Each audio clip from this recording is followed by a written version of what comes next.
Thank you so much for joining us, everyone. I am so thrilled to have with us today Dan Nguyen. He is my accountant, and he's with McAnn Associates LLP. We're here talking to the coffee breakers. I actually brought my iced coffee today. Dan's firm was recommended to me by one of the coffee breakers, and thank God it was, because he completely saved me this year in my first year of incorporation. And I was a corporation until maybe, I don't know, 12 years ago, and I had forgotten everything, and so much has changed, and I had never been a corporation with an online entrepreneurship practice. So Dan, is it fair to say your firm represents both a lot of creatives as well as a lot of online entrepreneurs?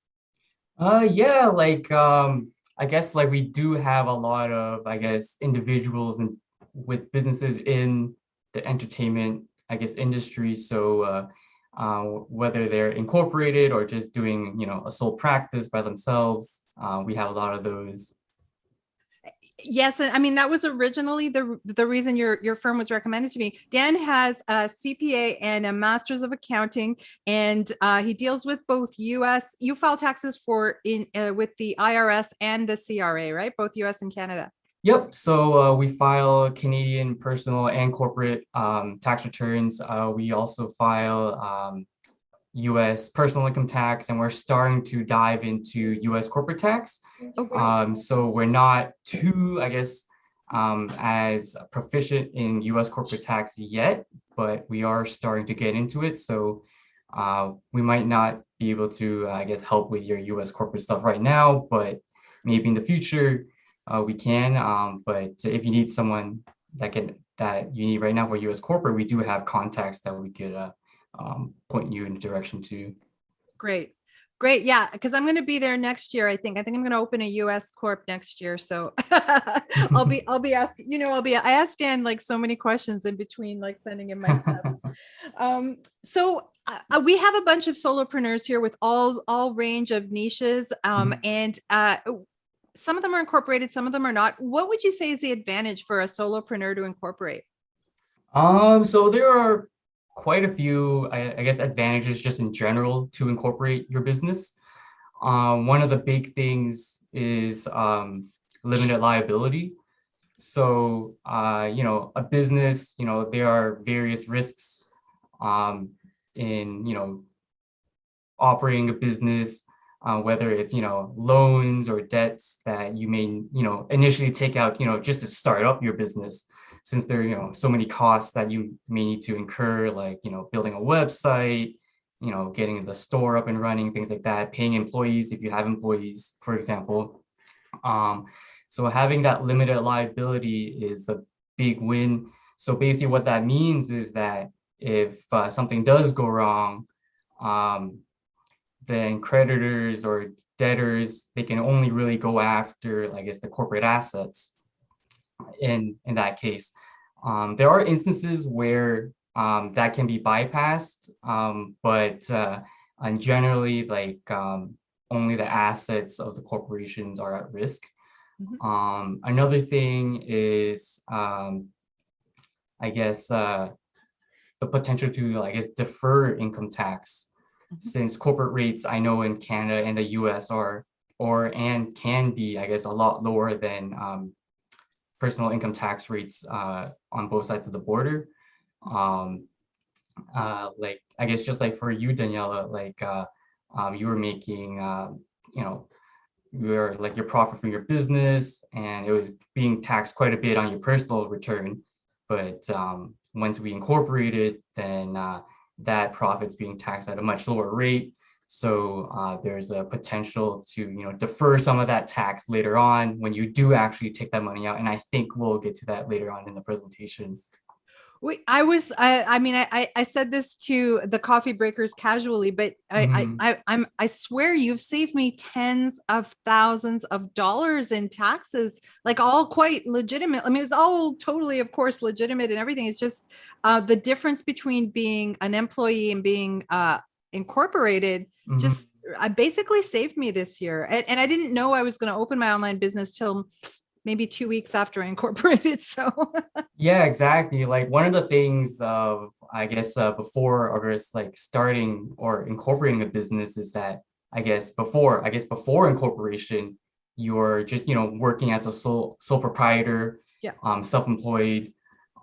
So basically whatever you make in, let's say 2021, whatever profit that you made, maybe you made like, let's say $20,000 overall, that whole $20,000 profit is going to be taxed to you entirety in 2021. Whereas in a corporation, yes, like that amount will be taxed in a corporation, but it's going to be at a lower rate. And you could actually time when you could take out that money as income to you personally. So you don't have to take it out all at once and be taxed on that entire amount. Like maybe you don't need the whole $20,000 right now. Maybe you only need 5,000. So instead of being taxed at the whole 20 right away, you're only going to be taxed on that 5. And a lot of people ask me, as if I would know. I mean, you would know. They do ask me, like, when should I incorporate? Like, is it Yeah, for sure. based on amount of money or yeah? Yeah, like there are a bunch of factors that you may want to consider. The tax is definitely one of them. Like if you're making more than what you actually need, then what's the point of giving the IRS or the CRA their tax right now? Like you could defer that again by having a corporation. Like, yes, like the corporation will pay some tax, but it will generally be much lower than what you will be paying personally if you're taking it all out. Another factor again is limited liability. Mhm. Maybe when you're starting your business, or maybe it's already running, you need to take out some kind of loan to help fund a big project or something, or just starting out. Like a film, a lot of us are Exactly, yeah. exactly. Films, like, there's a lot of upfront costs, and maybe production may take 1 or 2 years, even longer, depending on how big and how in-depth this project may be, right? So it may take like several years, or maybe a year or two after production like begins to like, for you to actually, start, I guess, monetizing off of that project. So, okay, so if people are about to make a film or do a project that the liability will be impacted, or if they're making more than they need to live on, those are good times to incorporate. I just did it. Exactly. I did it different. I just kind of did it because my gut said time to incorporate again, and then it was. Yeah. So like another good thing to consider is that if this is like, the first year of operations of like, your online business or some online store, I wouldn't recommend immediately to incorporate, Okay. just because there are costs to incorporate, unfortunately, and they're not cheap sometimes. So they could cost lots of money, depending on what state you're incorporating in and how many states you want to do business in, since you can I know we'll touch upon this later too. Okay. But I believe there are fees associated with just getting a business permit to operate in a different state where you're incorporated in. In Canada, I don't think that's an issue, to my knowledge. So you could operate, in Ontario and, sell a product or service to Quebec, for example, and you wouldn't need to like purchase a permit to do that. But yeah, like there are costs to incorporating. So I would say maybe try out the business as a sole proprietorship, self-employee, for the first year, maybe 2, just to see and gauge how the activity is, and see, maybe this thing, like, is this for me? Like, is this the direction I want to take this project, for example, right? Because like we've had many clients at our firm who just are very gung-ho and just incorporate immediately. Sometimes it works well, and It worked for me. and yeah, exactly, and that's great. Sometimes, things unfortunately don't go as planned or expected. There are risks of just, inherently, like there are risks of running a business, right? So, sometimes things happen or life events happen that, Yeah. really put a like, you know, a rough patch in like what your plans are. So, and there are costs to deregister or just wind up to dissolve your corporation. So there are fees Yeah. starting a company and fees, you know, ending the company if you don't need it or don't want it. And I mean, let's face it, in Canada, it was pretty cheap. It was something like $800 for me to incorporate in Ontario. It wasn't really. Yeah, like it wasn't that expensive, but I guess it really depends on, I guess, your budget Yeah. and what kind of like money you have right now to whether And there's also the fee of, because your tax expenses will be higher because you guys have to actually audit. It's a lot more work on your end when you have a corporate client. So the fees are higher. Yeah. Exactly. Yeah. So with a corporation, one, you have to file a corporate tax return every year. And two, the fees. So basically now you're going to be paying fees for one, your corporate, your company's tax, and now you have to file a return for your personal tax. So now in 1 year, you're going from one return to two returns. Mhm. So if you're, if you're not doing your personal return on your own on like TurboTax or another, tax software on your own, then you're going to be paying an accountant, a CPA, or someone, I guess, qualified to do a prepare return to like now prepare two returns for you each year. So fees will definitely go up with regards to, just tax preparation. Yeah. And By the way, total every single fee I paid you guys, totally worth it, and very, very competitive with some of the past accountants I've had. Like very, very reasonable. And thank you for saving me all that money. So can we talk about quickly? I know it's a big question, but some best practices for keeping track of our revenues and expenses before we take it to someone like you? Yeah, for sure. Like what we tell our clients is try to be as organized as possible. Like you could use, as simple as just using Excel to just try and like, maybe you have a tab for revenue, and maybe you have another tab or a few tabs for your various expenses for your business. So just trying and keep track, on like a periodic basis. It doesn't have to be every day, it doesn't have to be every week that you're, summarizing your revenues and expenses, since like your main focus is doing what you do best, right?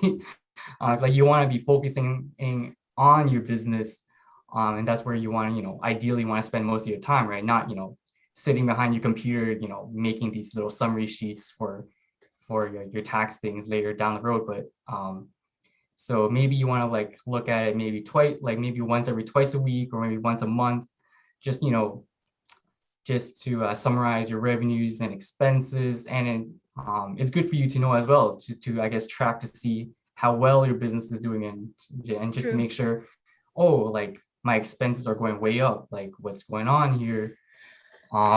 It was a shock to me. I announced it in the group actually that I had spent 14,000 on Facebook ads last year. I had no idea till I was preparing the tax return. Yeah, exactly. Like you're, like maybe each time you purchase an ad space or like an ad time, that it may not cost that much. It was like $1,000, $1,000. Exactly. Yeah. Like it won't cost that much, but like you're doing this, you're paying for these ads throughout the year, right? So you won't see how much it actually costs until like you've actually sat down and like, oh wow, like again, like yeah, I paid 14,000 on Facebook ads.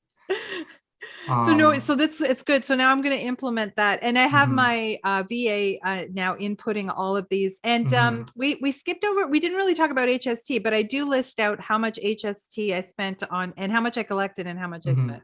Right. Yeah, so that's good too. So another, I guess, good practice is if you are, required to collect some kind of value added tax, whether it's HST, GST, QST in Canada, or if you're in the US, you may be required to, in certain states, to collect and remit sales taxes. It's good to, I guess, summarize, which sales do have these sales taxes that you're collecting and which expenses that you're paying sales taxes on, so that you could actually figure out at the end of the, at the end of the year, like how much HST do I owe the government, or does the government owe me HST? Because sales tax is a pretty important thing.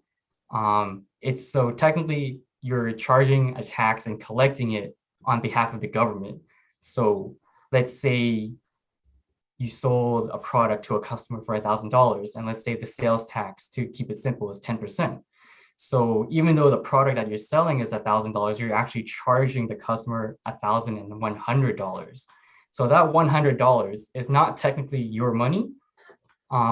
So you want to try and, make sure that you try not to spend that money, because at the end of the year, you might have to owe it back to the government. And if that's not there, then the government could do some pretty nasty things because, because they want their money. That I was a few months late because I underestimated the amount of time it would take me to wrangle all my expenses, really. And so it was good. It was a good first year. It was a good first year, but it was also good for me to learn that. And I got scared. I got scared. I did incur some late fees. Oh, and do you recommend any software? Yeah. So I guess when it comes to a point where, activity is really ramping up and you don't really have time anymore to either summarize these items like income and expenses on your own anymore, then I would recommend, trying to find some sort of bookkeeper or maybe some kind of software that could help maybe, track these income and revenue expenses for you. So there are a lot of, online web-based bookkeeping softwares. I know there's QuickBooks Online is one good one. A lot of our clients use QuickBooks Online or QuickBooks, just the normal desktop computer application with the bookkeeper. I believe there's FreshBooks as well. I've come across that with one or two clients. So there's a bunch of things, softwares out there. I think the web-based one compared to buying an actual, CD download of a software is much cheaper. Just because it's all up in the cloud. You could access it on your phone. Let's say you're on a business trip and you don't have your computer with you. You could, see the progress or reports on your business on the go.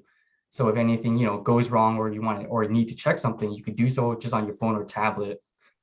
So the web-based softwares are really good. And so you enlightened me. So we had Dan and I had a follow-up. He very kindly indulged me when I said, can we talk after I submit my taxes and let me know stuff that I'm confused about. So one of the things I didn't realize is how we pay ourselves out of our corporation. Do you want to talk about that? Yeah, for sure. So earlier I said that there's a potential for, to defer tax in the corporation and time when you want, take out income from the company to pay yourself personally.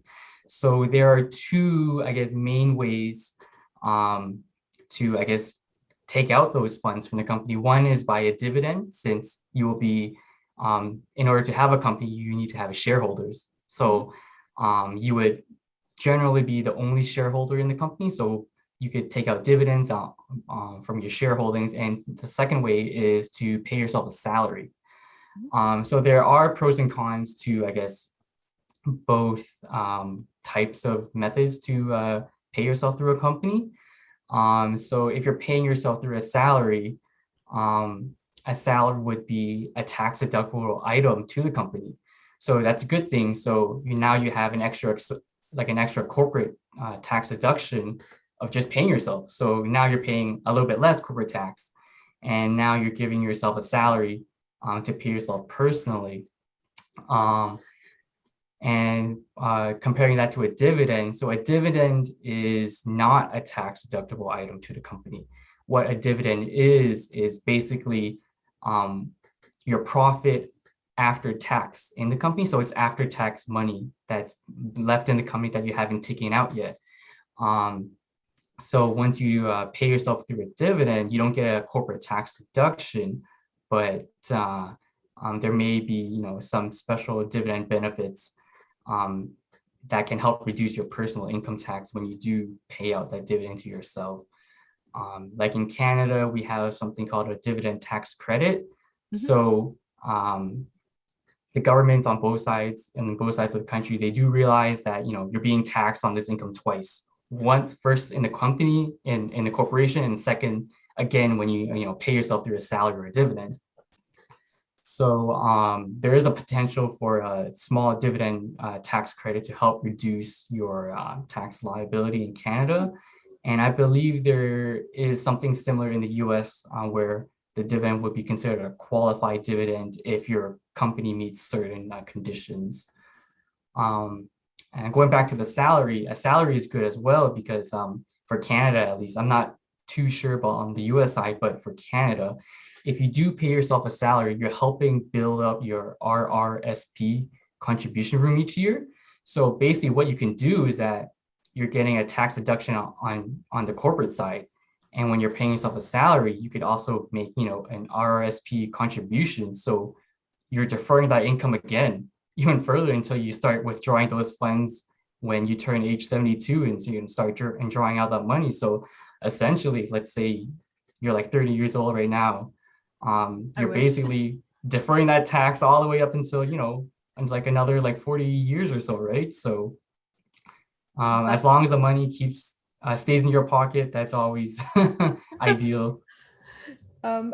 Great. And okay, so yeah, and this was a question I think I asked Warren, but it's a good question for all of us because we have a whole bunch of artists who make income from, like they might make income from their films or their music. And they're looking, some of them have started online businesses, some of them are about to start online businesses. Do you have any advice for them? Like, could a corporation cover all of that, and should it? Yeah. So a company, so like a corporation, once you incorporate a business, you can move one or more businesses into the company. So you can move all of the businesses that you started, or just some if you want to. So the corporation can earn all sorts of income. It can earn investment income. It can earn your business income from sales. It can earn like royalties. Things like that too. So like there's no, I guess, limit to what sources of income a business can earn. So a corporation can have all sources of income, and there's not really like an advantage, or I guess there is an advantage to that where all your business activity is in one place, separate from your personal activities. So I guess it's good in that regard, whereas it's organized into one and the other way, and they're not all mixed together. And I guess the downside to having all your businesses under one umbrella corporation is if you have any activity that's got liability, like if you ran a physical shop and someone broke their leg and sued you or whatever, right? Exactly. Yeah. So there's a potential of the corporate assets to be, I guess, used in like another business's liability if it's in the same corporation.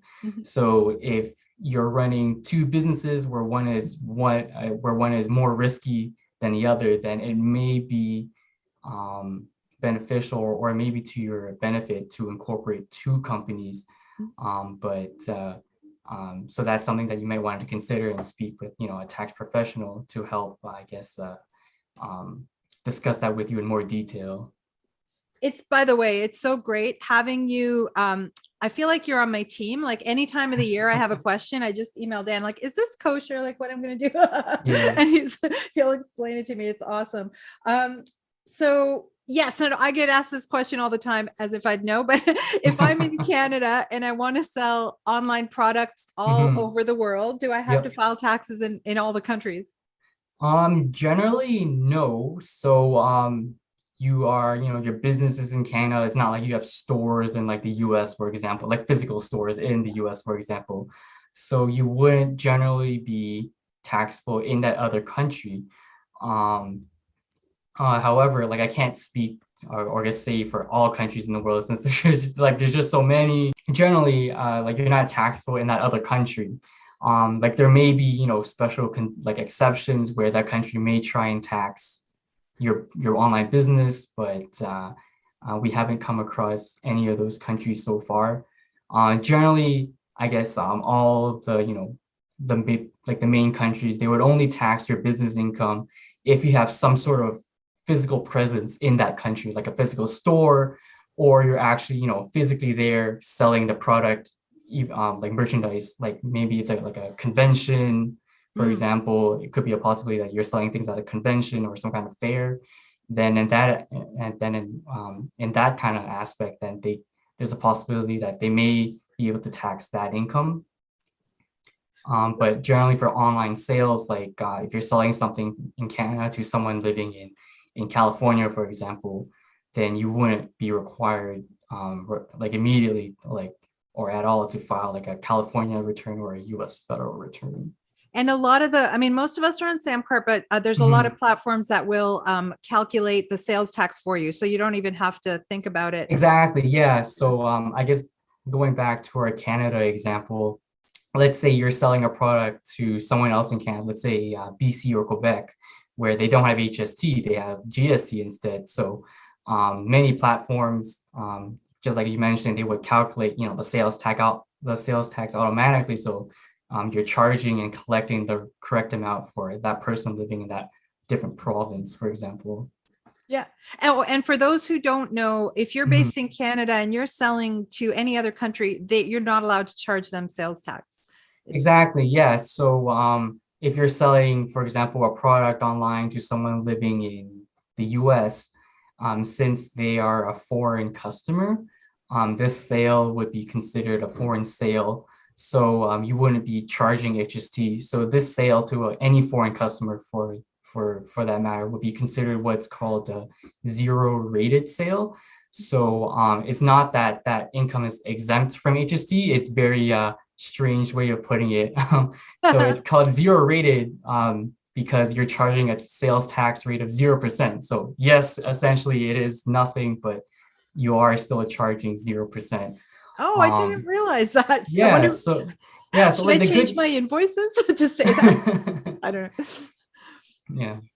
But the good thing about that is, even though you're not charging any sales tax for that particular sale or any of your foreign sales, you could still claim any HST that you paid on, expenses related to those foreign activity or foreign sales. So, it's a win-win situation. Like, you're not charging any HST or GST, but you're allowed, claim any of the sales tax that you paid to, help earn that income. Yeah, like the Facebook ads. Exactly.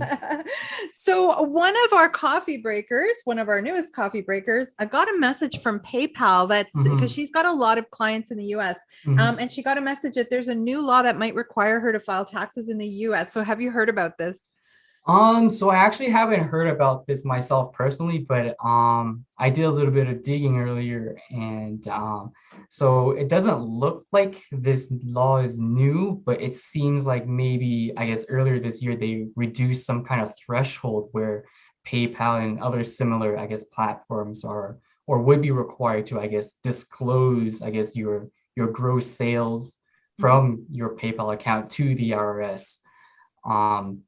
So that would mean that I think it's going to be reported on something called a 1099K slip, from what I've read online. So that wouldn't immediately make you, be required to file a US tax return. But depending on, the terms of service of PayPal, they may, I'm not sure, I don't have firsthand experience of this, unfortunately. And I don't have any clients so far who have, I guess, come forth with the same question. But if you're a Canadian selling, on PayPal US, then there may be an option where when they're trying, identify or confirm your identity just to put on this tax slip, there may be an option for you to put down that you're a foreign individual without some kind of taxpayer ID number.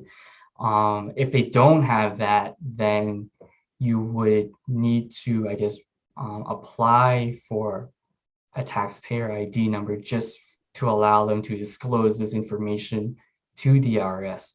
So in that case, you may be required to file a US return because it's your income is being reported to the IRS. So they don't know that you're a Canadian, selling just online, living in Canada. Like you might not even live in the US or even go to the US. You're just selling to US customers, right?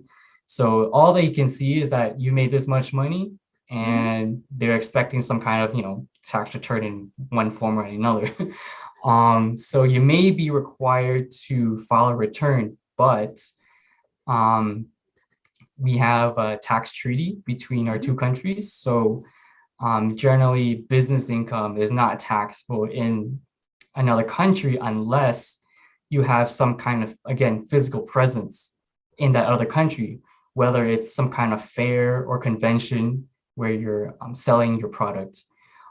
So if you're just purely an online business, then you won't be taxable in that other country, but you still would have to file a return just to tell them that we're claiming this tax treaty benefit, just so they're aware that, okay, like they're not present in our country, so this income wouldn't be taxable in our country. Oh, that's a relief. I mean, so far, I mean, it's funny. I heard about this years ago with eBay, that the IRS was requiring eBay to disclose like eBay sellers' income. So that's not really new, that kind of reporting, but yeah. So like from what I could see online, like just the threshold, I think there's like 2 thresholds that you would need to meet for them to disclose this information to the IRS. I think one's a dollar amount, and the second one is like a transaction, like a transaction amount.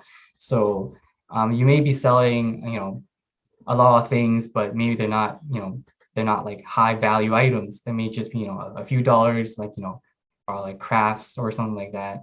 But let's say you have like, hundreds of transactions, then in that regard, then they would need to disclose this information. And on the flip side, maybe you only have a few transactions, like maybe you only have 10 in a year. But if you're a high ticket coach and exactly, you're 10, exactly, then in that case, then they would need to, disclose this information to the IRS. With eBay, I heard it was $11,000. Anyone making over 11,000 US on eBay, they were reporting. So I don't know what the threshold would be on PayPal. Just doing that's kind of great news. Thank you for that. And if you are living in the US, because we have a bunch of coffee breakers who do live in the US, and I kind of want to eventually move to the US, and you want to incorporate, do you actually need to live in the same state that your corporation is set in? Because everyone keeps telling me incorporate in Delaware. I have no interest in living in Delaware. Yeah, like I guess no offense to people who do live in Delaware, but yeah, so that's an interesting question. So we actually had I guess a new client. It's actually an Australian company who incorporated in the US recently last year, and they did incorporate in Delaware. You can incorporate, to my knowledge, in a state that you're not living in, but you need to have some kind of agent that actually is in that state. So you need to put down an agent's address in Delaware. So you could live in California or New York, for example, and incorporate in Delaware, but you would need to have some kind of agent to be, whether it's a director or someone, just to have like a Delaware address on the corporate return. And then from there, like you could just move your operations to the state that you live in, or like another state where, traffic is a lot higher for like that type of activity that you're doing in business. Yeah, because I have an agent in New York so I have a virtual address in New York, but I don't have a company there yet. I was just anticipating when I moved there, and everyone's like, you're crazy, the sales tax and all the taxes are so high in New York. But yeah, exactly. Yeah, like depending on where you're incorporating, it really affects like the sales or retail sales tax that you may be required to charge and collect once your sales or reach a certain threshold. And each state, they all have their own rules, and there's so many of them. So it's always best to try and find one that would help minimize that exposure. The ones I know of are, is it Wyoming or Oregon? I can't remember. One of those two has like 0 sales tax, and Delaware has 0 income tax, right? Is that right? From what I remember. I can't remember off the top of my head, but I think Delaware's tax is pretty low compared to like, Yeah. some more progressive states like New York or California, which can be pretty high. California is like the highest, I Yep. believe. Yeah. Okay. And one of our coffee breakers who is not here right now, but she's in Nova Scotia and she has Mhm. a business partner in Florida. They want to start a Mhm. company together. Do you have Mhm. any advice for cross-border corporations like that? So there's nothing wrong with, I guess, incorporating a company in Canada or the US where one or more of the shareholders are in different countries. Like there's no issue with that, since anyone can be a shareholder of any company, right? Oh, okay. Um, but there may be, I guess, depending on where each shareholder is living, there may be, additional disclosure forms that they may need to um, report either on the corporation side or on the personal income tax side. Another thing is, I guess coordinating, meetings with other directors if they're, not in the same country as you. But from a tax perspective, I guess one thing that you may want to consider is how to actually take these funds out if you're not like, in the same country as if you're not living in the same country to where that corporation is incorporated in. So let's say in this example, this coffee breaker and their partner, they incorporate in the US just because, the market's bigger, and the business would seem to be, be more advantageous to be in the US. So in that case, um, they may need to apply for a taxpayer ID number in the US to take out those dividends or to pay themselves a salary, right? Since it's being paid from the US company, they would need to have to pay themselves, like they would need to have this ID number just so it could be reported to the IRS. So the Canadian side would have to file with the IRS. Exactly, yeah. Since it is, I guess for dividends at least, Yeah. it would be considered U.S. source income. So now we're getting to like, I guess, where things get a little bit muddy, where like, where are dividends actually coming from? It gets a little bit tricky with regards to salary because going on with this example, Yeah. The one living in Nova Scotia, they may not be, going down to the US doing the work. They may go down occasionally, just for, big conventions or meetings or things like that. But I would imagine that they would be spending most of their time in doing the work up in Nova Scotia, right? Yeah. So with that regard, employment income is sourced to where the work is actually done. So this is where it gets a little bit complicated. So since the work is being done in Canada, technically the US company should be opening up a Canadian payroll account for the Canadian partner. Since the work is being done in Canada, so they would be, deducting and remitting Canadian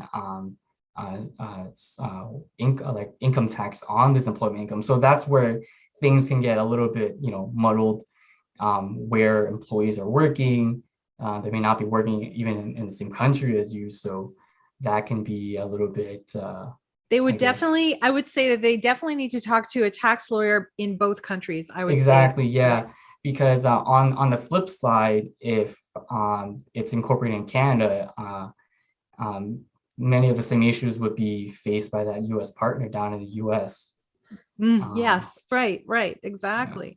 And Florida would have some tax benefits. Their income taxes are slim to none. They're very low. So yeah, but then you got to find out what the downside of that is. Exactly, yeah. From a logistical point of view. Before we take questions from the floor, do you have any thoughts, anything, advice or thoughts you want to give that we haven't discussed in my preliminary questions? I think we've gone through most of, I guess, the things that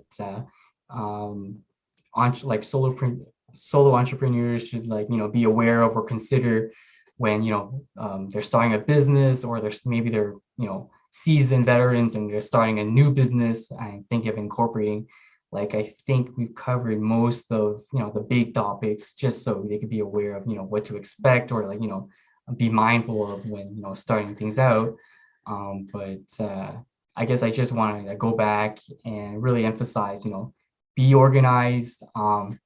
Once you incorporate, you gotta file a return. Try not to fall behind, because once you fall behind, it's really difficult to get back on track unless you really did diligent towards it. Because whether it's a CRA or the IRS, they will come knocking. Maybe not immediately, maybe five or so years down the line, asking. They came immediately for me. Yeah. Yeah. So I don't know, it just depends on your situation. They may, if you just have this company, this corporation, and you're running your business through it, but you're not filing the corporate returns, they will come knocking and asking, oh, we know you have a company, a corporation, where are the tax returns? Yeah. So you don't want to fall behind, because there will be late filing penalties, unfortunately, and late payment penalties plus interest if your corporation does owe tax. So that's not ideal, and you want to be on the good books. Well, thank you so much, Dan. I really appreciate your time. Oh my God, I'm going to put your contact info at the end of the video and inside the group, and really, really appreciate it. And thank you for all the work you did personally for me. I was very lucky to meet you. Yeah, no worries. Thank you for inviting me on your I guess the Coffee Break stream. Yes, well, Dan knows I've got all these. these guys know too. I've got all these ventures, but yeah, Coffee Breakers are they're I never realized, Dan, how creative business was, and this has been part of the journey. Coffee Break MBA. Well, I'll talk to you eventually. Thank you. Yep, no worries.